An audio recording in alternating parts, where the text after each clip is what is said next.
Now, on 105.9 FM and streaming worldwide on the WMAL app, O'Connor and Company.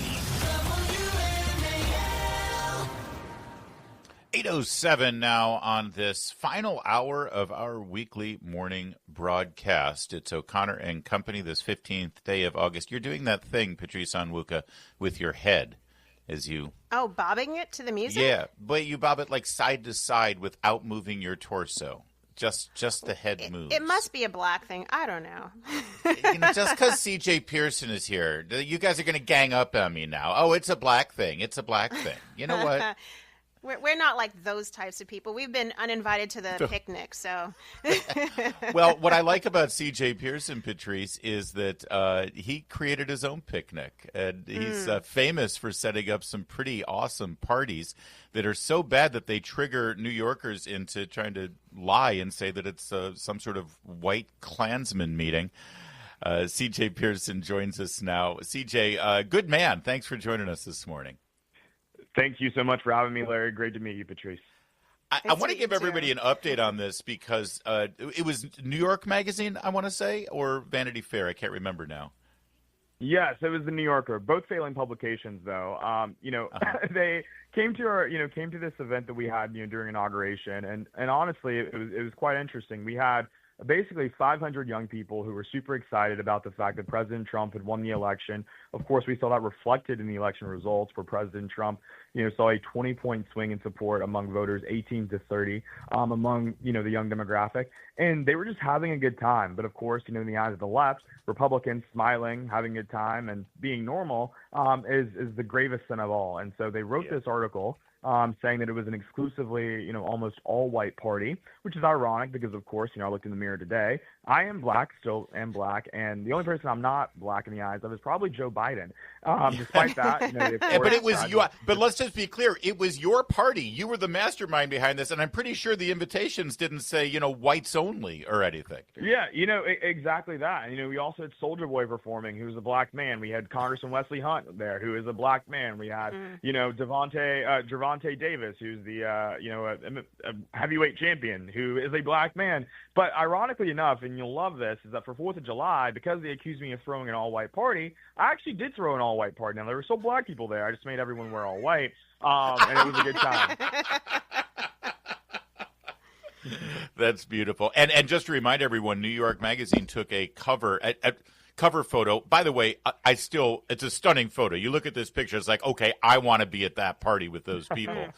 They called it the Cruel Kids Table, but deceptively, they literally, you look at the original photograph they took, and they deliberately cropped out black people who were in the image, so it appeared as though it was just white people. That's how deceptive this was. Yeah, it's absolutely disgusting. But, again, it goes to show why so many people have lost faith in the institutional media. And you're exactly right in your intro. What they intended to do was to portray this party as some KKK kumbaya pizza party, and it was not that. And so, God forbid a young man and his friends and, just enjoy the fact that we're inaugurating a president who is bringing in a new golden age to this country, and God bless him for it. Well, one quick follow-up here. I'd love that you're the national co-chair of the RNC's Youth Advisory Council. That means you're coming into D.C. quite a bit, and that brings us to your op-ed that you've recently written about the D.C. crime issue. Everyone's, screaming about Trump and fascism and authoritarianism and the troops in the streets. But it's funny, the left always wants to talk about the root of an issue and the root of a problem. And I feel like your op-ed at Fox News really does focus on the root of the problem. What do you think that is, in your opinion? I think it's the culture of the black community, unfortunately. It's the fatherless epidemic that we're seeing within my community that I think that we really need to be serious about and tackle. Because simply, at the end of the day, the president's authorization or federal takeover of MPD can only last for 30 days unless it's renewed by Congress. And so I think we really have to think about, why is this happening? Why are, young black men in this city glorifying drug dealers and not fathers? Why are they, selling dope and not actually becoming, legitimate entrepreneurs, all of those things. And until we, I think, have those tough conversations as a community and as a country, we actually won't see this problem really actually solve itself at all. And so, and I think, at the end of the day, I don't place that onus upon the federal government, though. The Black community will only improve if we want to improve. Black lives have to matter to us before they matter to anyone else if any of these things are actually going to change. CJ, that's such a good point because I just happened to be scrolling through my feed this morning and saw King Randall. He's a young Black guy out of Georgia. He said, you know what? I want to do better for the boys around me. He started a preparatory school in his house, and he took in young men, foster cared for them, taught them life skills, taught them trades. Now he's opened up a physical school, and he said to Roland Martin, one of those Black elites, let's do for self. And I think that's indicative of how the Black community used to operate before the 1950s, where the Black community did for self. They had banks, they had schools, they had educational institutions, they had business. But we have seen now the left elites say, no, it's the government's role. What do you see as the right way for us to move, to break through that narrative and really start to reinvest? If you're a white person, how can you reinvest in these kinds of efforts to actually help the Black community build itself up and do for self? I'm very familiar with King Randall's work, being from Georgia as well. And I think his Booker T. Washington approach to all of this is actually very real. And unfortunately, is something that fell out of vogue for a long time, but thankfully is resurging, thankfully to the work that he's doing. And to his point, teaching young Black men trades, automotive skills, electricity skills, all those things. Because with this AI race, a lot of jobs, of course, are going to go away. But what's not going to go away? Electricians, welders, plumbers, all those things. ChatGPT can't do that. Trust me, I've tried. And so when you look at it, that, I think that's a great first step. But also too, I think it's like creating a culture of victorhood and not victimhood is a big part of this. I think that, of course, what we saw, under, LBJ, creating this culture of reliance upon the government, where the government replaced fathers in the home and all these things, has proven to be truly detrimental to the Black community. And so what I think about, what is the role of white folks and helping, bring about this culture of self-reliance, in the Black community, I think, create opportunities, obviously, for Black folks to create businesses and all of these things. But don't accept the excuses. I think for a long time, it's like, the left has made this mistake. They just kind of treat Black people like children, which is actually more racist and bigoted than anything a Klansman ever did, right? So it's crazy. We've got more questions for you, CJ. So if you don't mind sticking around, I think this is great stuff, and I love the fact that you're part of the RNC's youth movement, too. So we'll continue with CJ Pearson in a moment. First, though, it's 8:15. WMAL, making sense of the news. Live from the Home Paramount Pest Control Studios. Home Paramount, the leader in pest control since 1939. CJ Pearson continues with us now. He's being described as a Gen Z influencer activist. He's the national co-chair of the RNC Youth Advisory Council, and he's recently written a column at Fox News about the problem with fatherlessness right now for African-American boys in D.C. and really around the country. This is a vicious cycle, isn't it? Because you've got policies that are set up by Democrats. You point to the Lyndon Johnson administration setting up policies that sort of enable and encourage women, Black women, urban women, to be single mothers. They got benefits only if there wasn't a man in the home, right? Which sort of breaks down the family unit, which anybody who observes civilization and values will tell you the family unit is the building block of any great society. So you had these policies that were under the guise of we want to help people, but instead ended up harming them even further. And then you've now got the current Democrat Party, which they know where their power base is. Black women in America are the single largest, most powerful and influential voting bloc for the Democrats. And so it almost behooves them to keep these Black women sort of, suspicious of Black men and dependent on the government instead of actually building a family. But it's Black men now in the last election cycle, CJ, Black men like yourself, who are looking in other directions. They see the problems.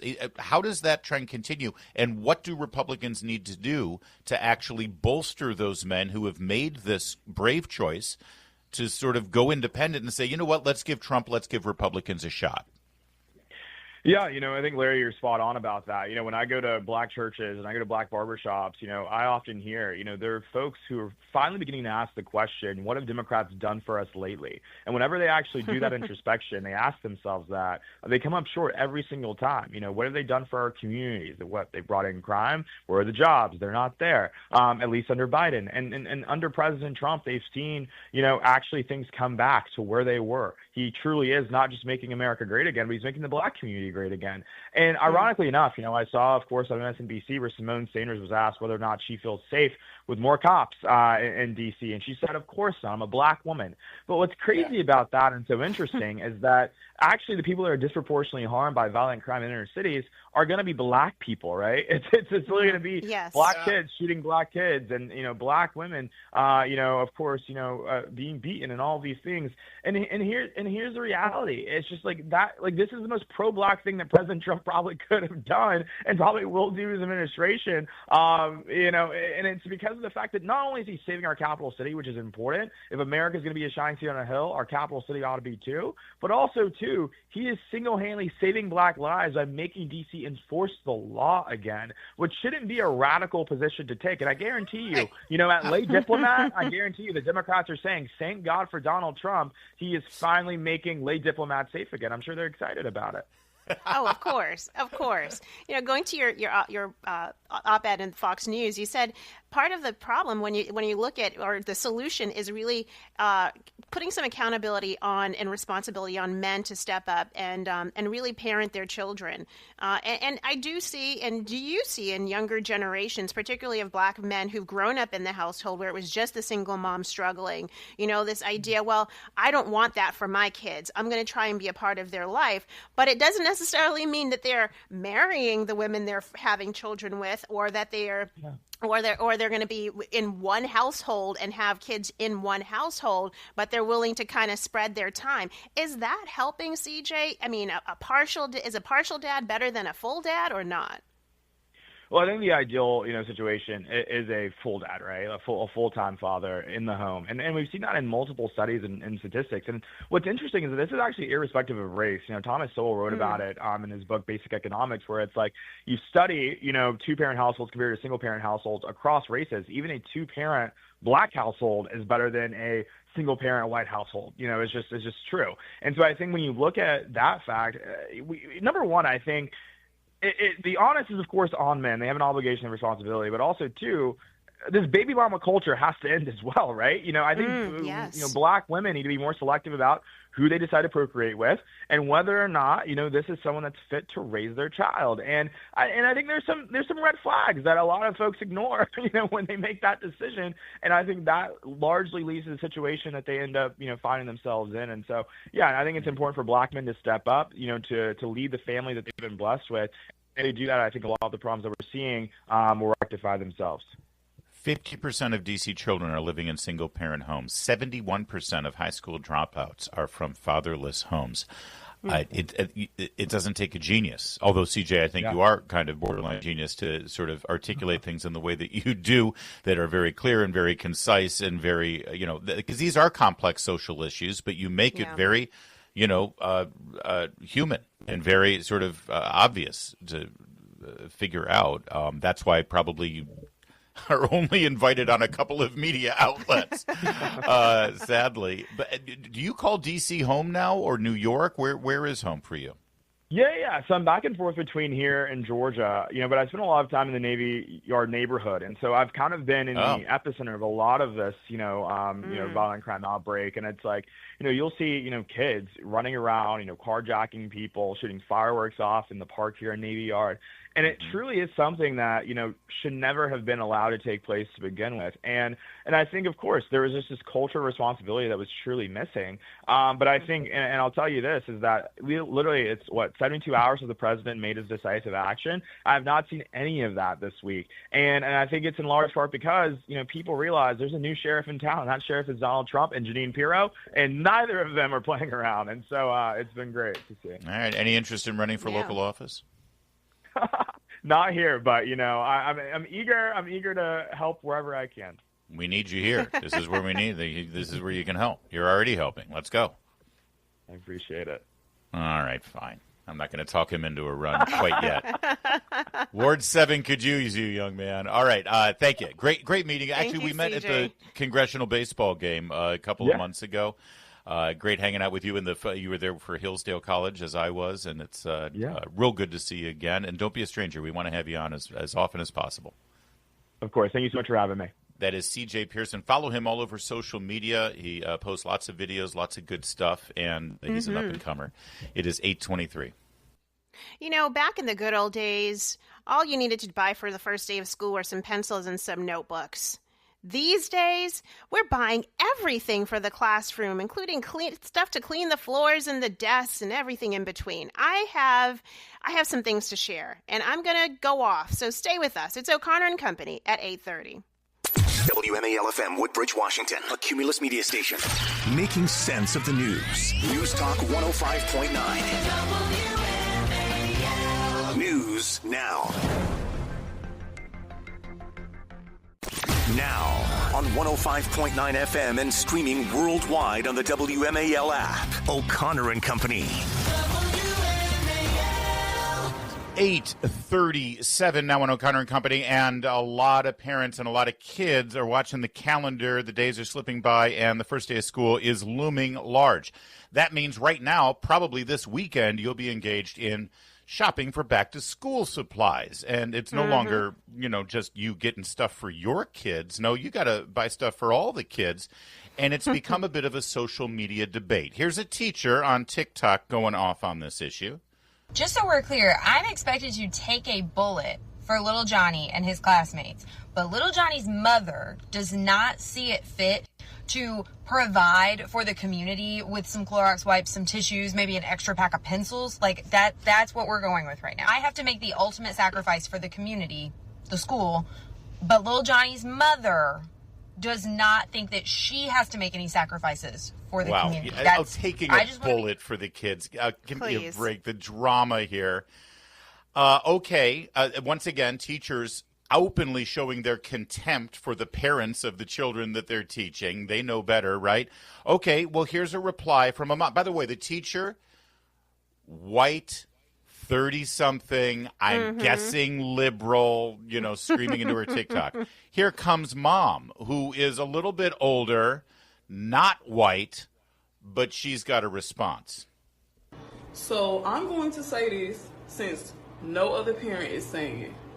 And I'm definitely qualified because I have 5 children. I have 2 sets of twins and a teenager. I'm a parent who does not buy school supplies. Yeah, you heard me right. I do not buy school supplies. And let me tell y'all why.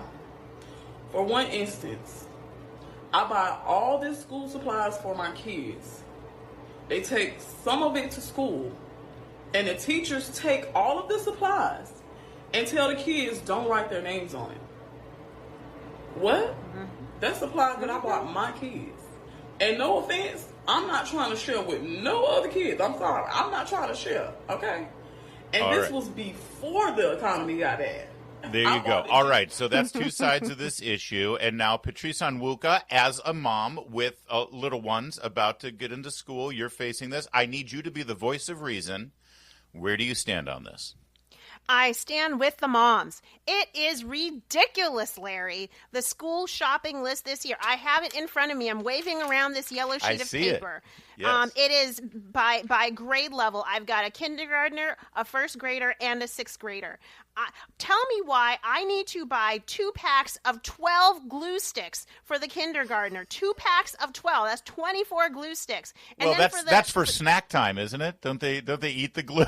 I should hope not. I also need to buy another 20 Elmer's glue sticks for the other kid, the other one in elementary school. So I'm buying 44 glue sticks. Tell me where in the world am I supposed to be buying 44 glue sticks? Folks, this list is ridiculous. Listen, I'm fine buying pencils and a pouch to put it in.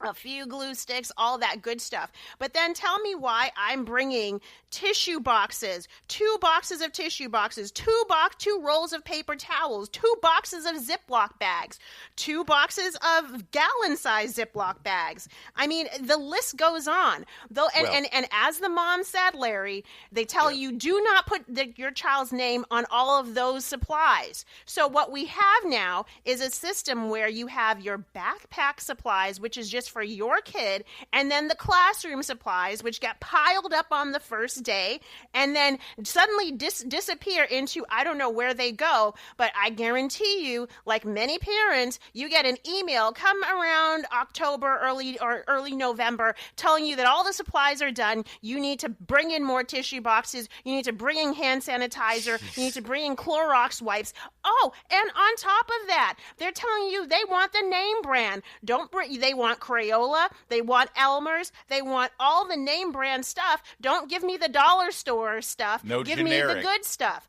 Yeah. It is out of order, and I think it's wrong. And I listen. On the first day, the Onwuka kids will show up with backpack supplies for their own needs, and then I will come in with all the other classroom supplies a little later in the school year when everything else has been depleted. And I recommend. I will not say you have to, but that's what I recommend other parents consider doing. Well, first of all, it's clear to me that in the state of Maryland and in Prince George's County where you live, the taxes have been cut so low that they're desperate for more money. The government doesn't have enough money to pay for all of that. But I know. Isn't that? I wish. Yeah, exactly. Well, that's what you think. That's where my property taxes are going. That's where my state taxes are going. But it's not. Clearly not. The second mother, so she makes a point. She says, hold on. I'm not supposed to put labels on anything. All this stuff that I'm buying gets taken up and used for other kids. So if you're compelling other parents to subsidize the parents who aren't buying stuff for their kids, then I'm going to be one of those parents. I'm going to just send my kid with nothing because I know you're going to take it from someone else. It's socialism, basically. It is socialism. And listen, which is why I'm saying I will show up on the first day with the supplies my boys need for their needs, for their desk and for their backpack supplies. All the other classroom stuff, I'm happy to provide and donate. And trust me, my husband and I, we donate throughout the year. Plenty. Glue sticks. I mean, baskets of glue sticks, lots of tissue paper. But we do it when all the first day supplies have been depleted. So I am happy to let everybody do that. And then later in the school year, when we get that note, we will definitely donate for other things, for other needs. Now, are you going to get the stink eye from Ms. Johnson when you drop off your I really don't care. I really don't care because you know what? On the first day, she's trying to figure out where to put the sea of toilet paper and tissue boxes, which it is. They're piled up to the ceiling, Larry. I was going to say, do they have some kind of giant utility closet in the first grade classroom? Listen, I don't know where those supplies go. I hope they don't go into the back of some teacher's car. Check I eBay. hope that's not the case, or eBay. But I do think that they become community property and then they get redistributed. I understand teachers want a little help. I'm happy to offer a little help, but don't send this to me back in like the end of June, this long list, and I got 3 of them for 3 different kids in the public school system, and then tell me I need to show up on the first day with all of this. No, I've gotten wise, and I recommend, and I have a Substack out, Patrice Pinkfile Substack, where I go through some other tips for those still back to school shopping during this week, which actually happens to be the Maryland tax-free week as well. That's right. That's all right. my Well, rant. listen, everybody, if you want to vent, like that's got to be. You do feel better? A little therapeutic. A there? little. I'm still hyped up. I'm still hyped up about this. So vent back to us on social media and check out Yes. Patrice's Substack as well. And you can vent back in the comments section as well and tell her what your strategy is, or let us all know on the X or Facebook platforms. It's 8:44. Mark Levin, weekdays 6 till 9 on 105.9 WMAL, making sense of the news. And if you're stocking up on after-school treats for your little kidlings when they come back from the first day of school and into the school year, we've got some good news for you if you don't like artificial dyes and synthetics in your candy. M&M, Mars, Wrigley has been sort of a holdout with a lot of the announcements over the last 2 months of mass-produced food manufacturers announcing that they're going to voluntarily remove certain dyes and other synthetic additives to their foods here in America, moves that they've already made in Europe and in other countries that have sort of regulated the use of these products. But now quietly, Mars Wrigley has announced that they will, in fact, begin producing treats like M&Ms and Skittles and Starburst, etc., Extra Gum Spearmint, without those products, without synthetic dyes. Yeah. Oh, wow. 4 brands in particular at the beginning: M&M's, Skittles Original, Extra Gum Spearmint, and Starburst Original Fruit Chews. They'll be able to purchase online throughout the U.S. There's a lot of back inventory sitting instead. Here's the dirty little secret about these products: they last a long time. Oh, they do. On the shelves and in warehouses. So right now, if you really want to proactively get the new style M&Ms without the additives and the dyes, you can do it online for direct to consumer sales with M&M. Otherwise, if you're just waiting for it to show up in your grocery stores on the shelves, I would think you got to wait till 2030. No, I'm kidding about that. It's not that bad. Not sure what that ding was. Maybe it's going to be our by Halloween. Maybe we'll see some of the new candy. By the way, though, I'm not. Well, yes, I'm going to admit it. I do have Halloween candy left over from last year, and I may or may not mix it in with the new stuff for this year getting distributed. But it's one of the terrifying yet advantageous things about hyper-produced foods, I suppose. Yes, exactly. I mean, I guess it's a good thing if it helps us if it helps us be healthier. I will say though that sometimes additives are important for shelf life, and they're important to kill microbes and bacteria that can sometimes grow in food. So, I hope we're not trading good health for good health. Well, you know what I mean? Hold up on the use of the term good health here, because just FYI, Skittles, M&Ms, and Starburst without artificial dyes are still Skittles, M&Ms, and Starburst. You might want to get some fresh apples and pears and bananas, perhaps. That's a fair point. It's health food now. I'll take a pound of M&Ms. It's 8:52.